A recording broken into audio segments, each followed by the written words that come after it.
மக்களே, இப்போ என்ன பார்க்க போகிறோன்னு பார்த்தீங்கன்னா, இங்கே பாருங்கள், இது வெள்ளை கொண்டக்கடலை. இதை வச்சு தான் நம்ம இன்றைக்கி ஒரு குழம்பு பார்க்க போகிறோம். இப்போது நான் ஒரு டேபிள் ஸ்பூன் கடலை எண்ணெய் ஊற்றி காய வச்சுருக்கேன். குக்கரில் தான் வைக்க போகிறோம். இதை போட்டுக்கலாம். இதை போட்டு நல்லா வறுத்துக்கலாம். நல்லா பொரியல் இது வறுக்கும் போது. சில பேர் ஊற வச்சு செய்வாங்க. இப்படி செய்யும்போது இன்னும் டேஸ்ட்டாக இருக்கும். நல்லா செவரணும் இந்த கடலை. செவக்கும் பாருங்க, செவரணும்.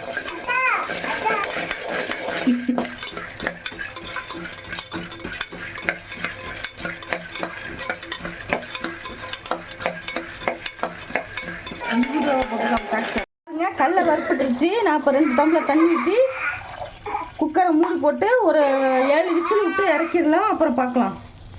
பாருங்கள், கொண்டக்கடலை குழம்புக்கு நான் 1/4 கிலோ வெண்டைக்காயை இந்த மாதிரி ஒரு ஸ்பூன் எண்ணெய் ஊற்றி நல்லா குழம்பு போக வதக்கிக்கலாம். வெண்டைக்காய் நல்லா வதங்கிடுச்சு. இப்போது செஞ்சுக்கிட்டோங்க. இப்போ பாருங்கள், பார்த்து அந்த வெள்ளை கொண்டக்கடலை வறுத்தாக்கா அந்த நிறமாக தான் இருக்கும். இப்போ பாருங்கள், இப்போ கொண்டக்கடலை நல்லா ஒரு 7 விசில் விட்டேன், வெந்துருச்சு. இப்போ பாருங்கள், இந்த வெண்டைக்காயும் நல்லா வதங்கிடுச்சு. இப்போது இந்த வெண்டைக்காயை இந்த கொண்டக்கடலையில் கொட்டிடலாம். அடுத்தது என்ன பண்ணுறீங்க? நான் 2 டேபிள் ஸ்பூன் கடலை எண்ணெய் ஊற்றுறேன். நல்லா சூடாகட்டும். நானும் போடுறேன். இப்போ பாருங்க, 1 ஸ்பூன் வெந்தயம்,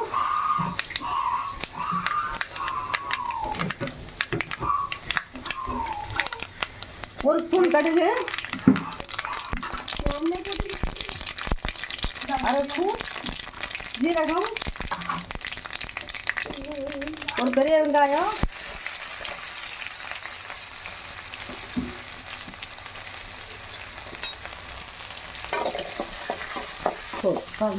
பாருங்க, நான் ஒரு 3 தக்காளியை பேஸ்ட்டாக அரைச்சி வச்சுருக்கேன். அதை ஊற்றிக்கலாம். வெங்காயம் சும்மா கண்ணாடி பதம் வதங்கினா போதும். குழம்புக்கு இந்த டிஷ்ஷுக்கு தேவையான உப்பு போட்டுடலாம். அப்போ தான் தக்காளி சீக்கிரம் வதங்கும். இப்போ பாருங்கள், வெங்காயம் தக்காளி நல்லா மேஷ் ஆகிடுச்சு. இப்போ இதுக்கு தேவையான குழம்பு மிளகாத்தூள் தான், தனித்தூள் கிடையாது. குழம்பு மிளகாத்தூள் ஒரு 2.5 ஸ்பூன் போட்டுக்கலாம்.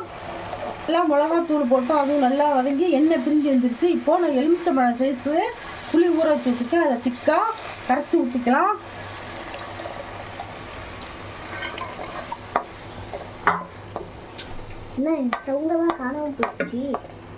அடுத்தது நம்ம வதக்கி வச்சுருக்கிற வெண்டைக்காய், கொண்டக்கடலை வேக வச்ச கொண்டக்கடலை இதில் கொட்டிடலாம். இப்போ அந்த குழம்புக்கு தேவையான தண்ணியை ஊற்றிடலாம். சாப்பிடுவான்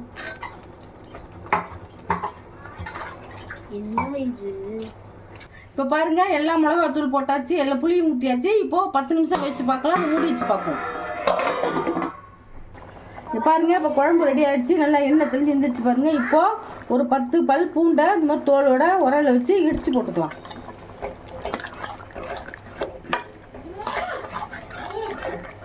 இப்போ பாருங்கள், வெண்டைக்காய் கொண்டக்கடலை குழம்பு ரெடி ஆகிடுச்சு.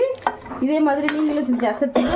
உங்களுக்கு பிடிச்சிருந்ததுன்னா எங்கள் சேனலை ஷேர் பண்ணுங்கள், லைக் பண்ணுங்கள், சப்ஸ்கிரைப் பண்ணுங்கள். அப்போ தான் நாங்கள் போகிற புது வீடியோலாம் வந்து சேரும். தேங்க்யூ, பாய்.